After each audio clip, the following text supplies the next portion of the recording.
Al-Hikam pasal 6, 2 dan ijabah. Ridho dengan pilihan Allah. Janganlah karena keterlambatan datangnya pemberiannya kepadamu, saat engkau telah bersungguh-sungguh dalam berdoa, menyebabkan engkau berputus asa, sebab Dia telah menjamin bagimu suatu ijabah, pengabulan doa, dalam apa-apa yang Dia pilihkan bagimu. Bukan dalam apa-apa yang engkau pilih untuk dirimu, dan pada waktu yang Dia kehendaki, bukan pada waktu yang engkau kehendaki. Syarah. Doa adalah sebuah bentuk ibadah. Dan dalam Al-Quran, Allah memerintahkan kepada kita untuk berdoa kepadanya, dan Dia Ta'ala pasti kabulkan. Dan Tuhanmu berfirman, berdoalah kepadaku, niscaya akan aku perkenankan bagimu. Quran Surat Al-Mu'min 40-60. Tanda seorang mukmin sejati adalah lebih yakin dengan apa yang ada di tangan Allah daripada apa yang dapat diusahakan oleh tangannya sendiri. Ketika doa yang kita panjatkan seolah tidak mendapat pengabulan dari Allah Ta'ala, di situ terdapat ruang pengetahuan yang kosong yang harus kita cari dan isi. Doa di sini bukan hanya terkait masalah duniawi, tetapi juga termasuk dalam hal spiritual. Misalkan, kita berdoa agar diterima taubatnya dan dibersihkan dari segala dosa. Hakikat setiap doa yang kita panjatkan adalah sebuah refleksi dari objek yang telah Allah siapkan. Tidak serta-merta kita menginginkan sesuatu di dalam hati, kecuali telah ada objeknya. Tanpa objek yang telah Allah sediakan, pada dasarnya setiap orang tidak akan punya keinginan untuk berdoa. Seperti ketika menginginkan sebuah makanan, karena baunya sudah tercium dari jauh. Hanya saja manusia kerap terjebak oleh ketidaksabaran dan waham kesalahan pemikiran tentang dirinya sendiri. Seperti ketika seorang sahabat meminta kepada Rasulullah Shallallahu Alaihi Wasallam agar berjodoh dengan seorang perempuan, maka jawaban Rasulullah Shallallahu Alaihi Wasallam adalah, sekalipun dirinya dan seluruh malaikat memanjatkan doa maka bila itu bukan haknya dan tidak tertulis di Lauh Mahfuz pasti tidak akan terlaksana. Keinginannya untuk memiliki jodoh adalah sebuah isyarat akan objek yang telah Allah sediakan. Tetapi keinginannya akan perempuan tertentu adalah karena syahwat dan wahamnya yang masih belum surut. Doa membutuhkan pengenalan, ma'rifah akan Allah dan akan diri sendiri. Allah yang lebih tahu apa yang terbaik bagi makhluknya. Lebih dari seorang ibu mengetahui kebutuhan bayinya. Allah telah berjanji akan mengabulkan doa, sesuai dengan firman-Nya. Mintalah kamu semua kepadaku. Aku akan mengijabah doamu semua. Dan Allah berfirman, Tuhanmulah yang menjadikan segala yang dikehendakinya dan memilihnya sendiri. Tidak ada hak bagi mereka untuk memilih. Sebaiknya seorang hamba yang tidak mengetahui apa yang akan terjadi mengakui kebodohan dirinya, sehingga tidak memilih sesuatu yang tampak baginya sepintas baik, padahal ia tidak mengetahui bagaimana akibatnya.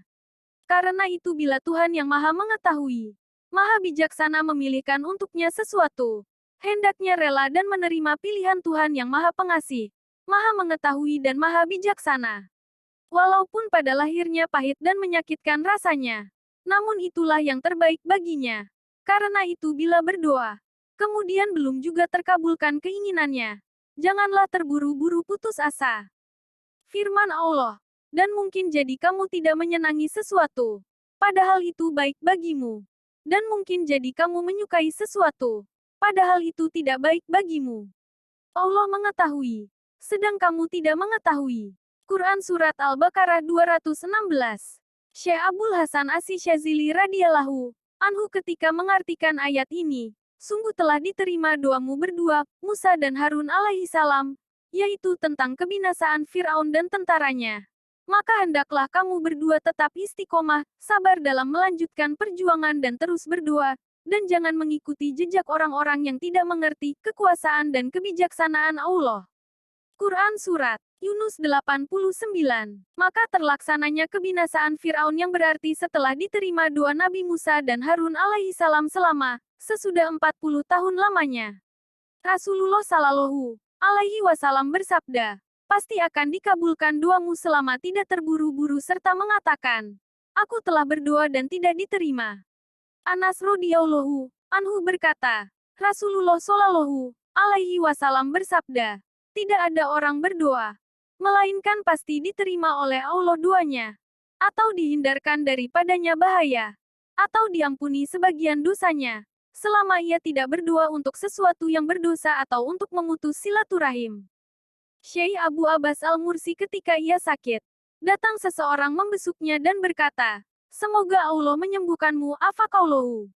Abu Abbas terdiam dan tidak menjawab. Kemudian orang itu berkata lagi, "Allah yuafika."